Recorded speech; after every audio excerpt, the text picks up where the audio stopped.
Hi, sixth grade ELA kids. How are you? We are doing a new story this week called Teens and Technology Share a Future. I think you're really going to like it. It's a blog written by a teenager.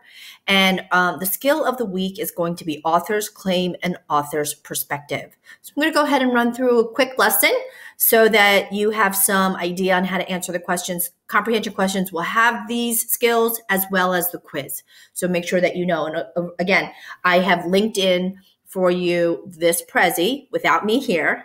And then, of course, this Screencastify on my YouTube channel. If you subscribe, you can get it anytime.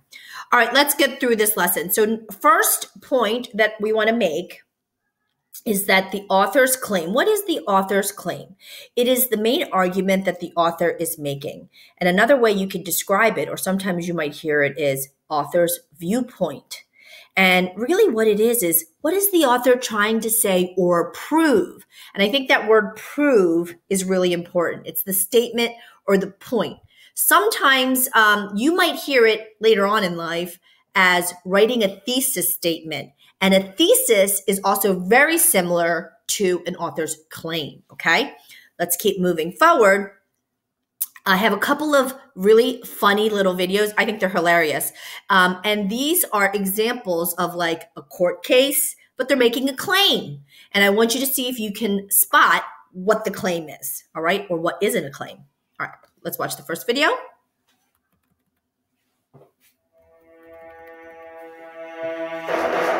Okay, today's first case was filed by the junior varsity cheerleaders against Owen Scott, the editor of the school newspaper. Who is speaking for the cheerleaders? I am, Your Honor. We filed this complaint because of the terrible article in this week's paper that headlined, "Why We Don't Run Stories About Cheerleading on the Sports Page." We think cheerleading is a sport and that the paper should write a correction. Yeah! Woo! Yeah!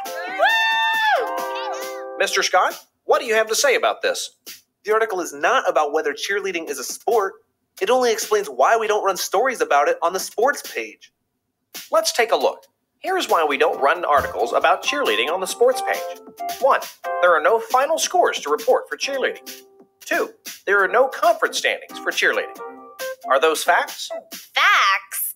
Yes, a fact is something that can be proven to be true. Then those are facts. Let's continue.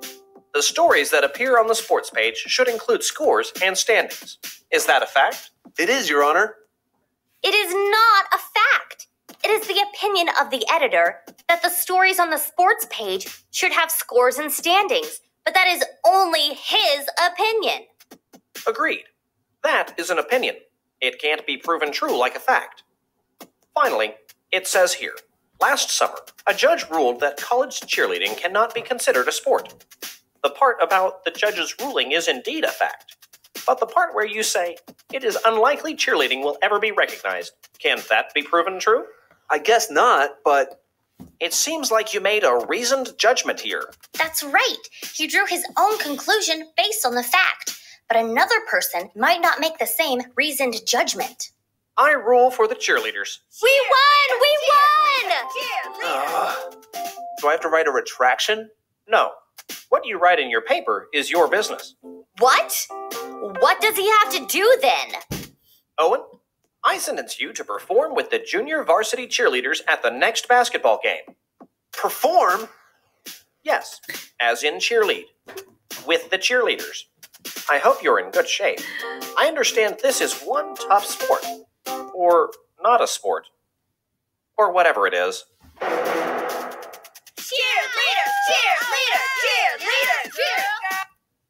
Okay, so you saw a couple of claims there that they were both making about cheerleading. But remember, an author's claim, you have to be able to prove it with facts. Okay, you can't just make an opinion. All right, let's go to the next case. All right, case 2, class treasurer case. Let's watch this one.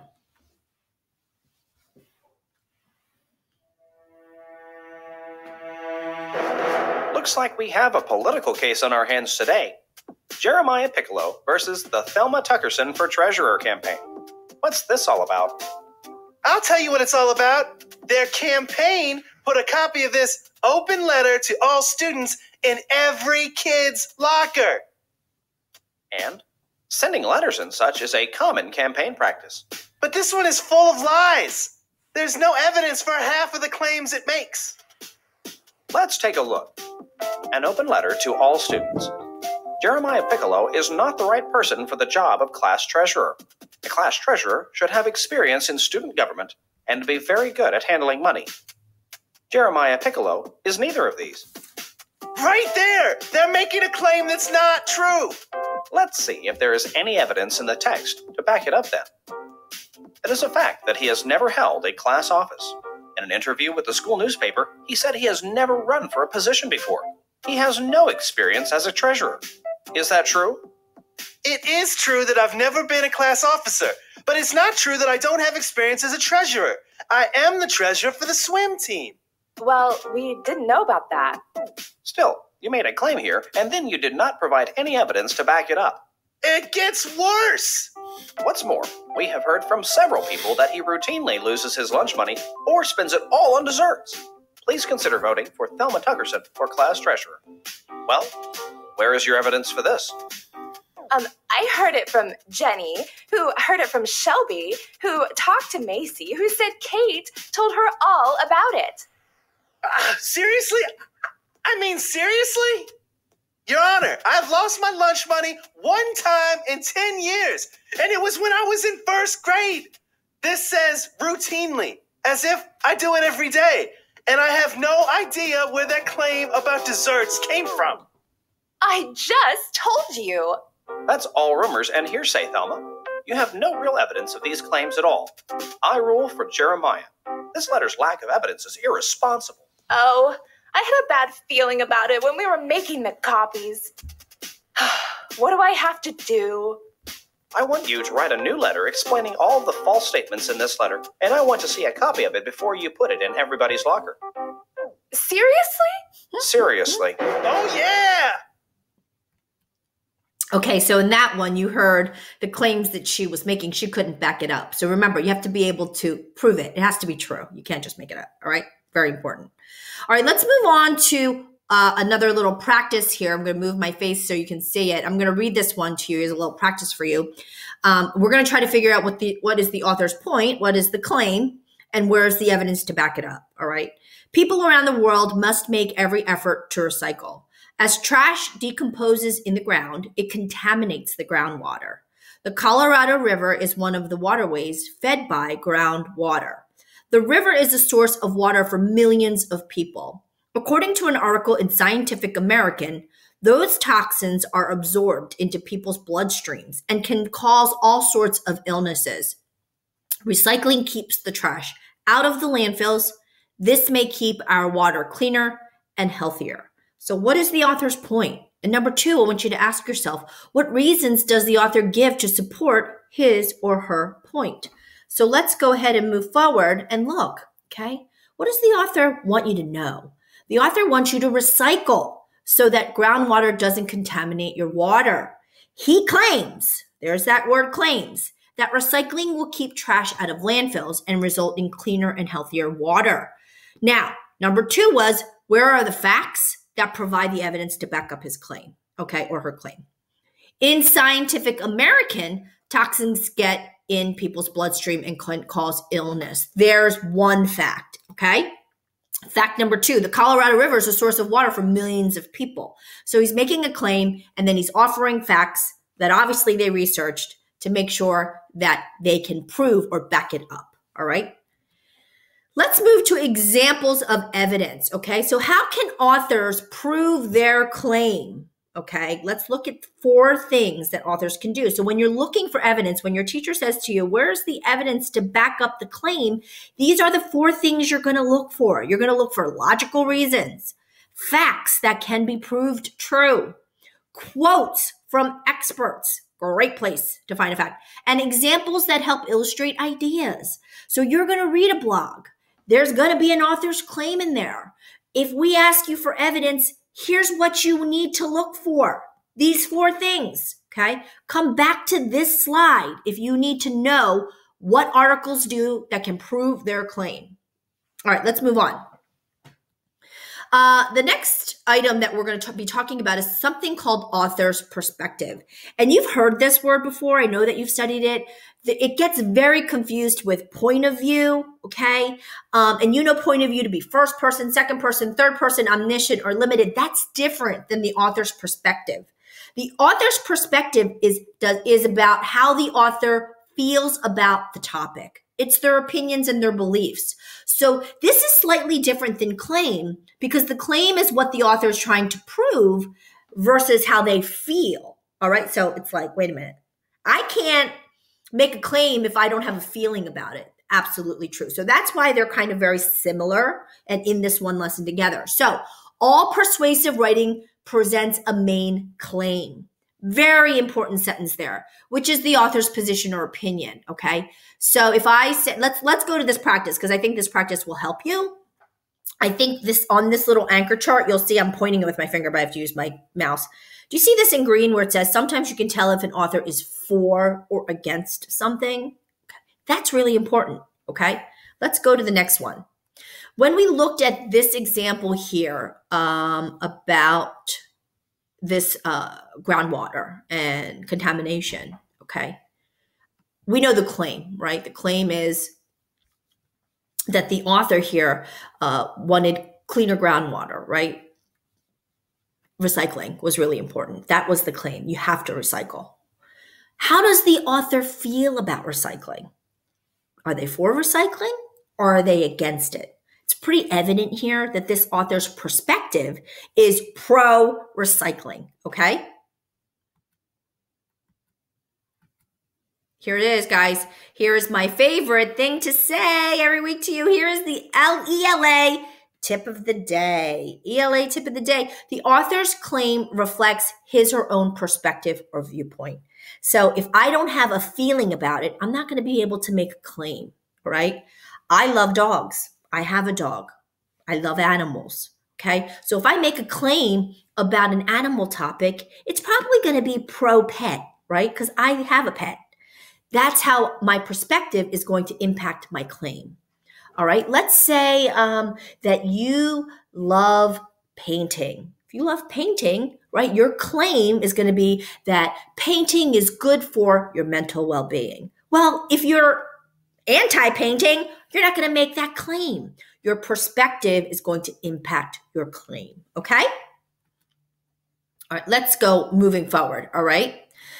The last point I want to make is that this week, like I said, you're going to read a blog. It's called Teens and Technology Share a Future, and it's written by a teenager. And this week, it's going to describe his main argument, all right? So you need to ask yourself these two questions as you're reading the story several times, okay?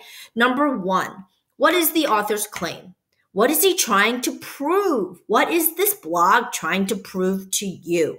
Is there any evidence to back it up? Remember those 4 that I showed you? Really important, okay? And then number 2, what is the author's perspective on Teens and Technology Share a Future? Is he for or against technology? Very basic question that I want you to answer as you're reading it. I wonder if this person is for technology or against technology. How do you know? What are the words in the text that gave you that clue? That's what I want you to focus on during your first and your second read of Teens and Tech Share a Future, okay? All right, quick little, how can we end a lesson without something fun? Watch this little rap that a teacher made about author's claim.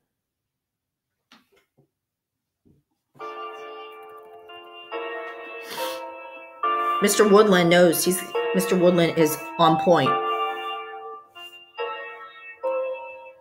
If you want to find out if the claim's correct, you gotta analyze the reasons and evidence. If you want to find out if the claim's correct, you gotta analyze the reasons and evidence. Claim, reasons, evidence. Claim, reasons, evidence. Claim, reasons, evidence. Claim, reasons, evidence. In the argument, the author's trying to convince the reader to agree with their position on an issue or a topic. Bias, you have to watch it. An argument is made up of claims. They use reasons, they use evidence. Reasons are why I believe. Evidence is how I know. I use facts and statistics and quote other authors and professionals with credentials. I want to convince you to agree with me with strong evidence. It won't be weak. If you want to find out if the claim's correct, you gotta analyze the reasons and evidence. If you want to find out if the claim's correct, you gotta analyze the reasons and evidence. If you want to find out if the claim's correct, you gotta analyze the reasons and evidence. Claim, reasons, evidence. Claim, reasons, evidence. Claim, reasons. Evidence, claim, reasons, evidence.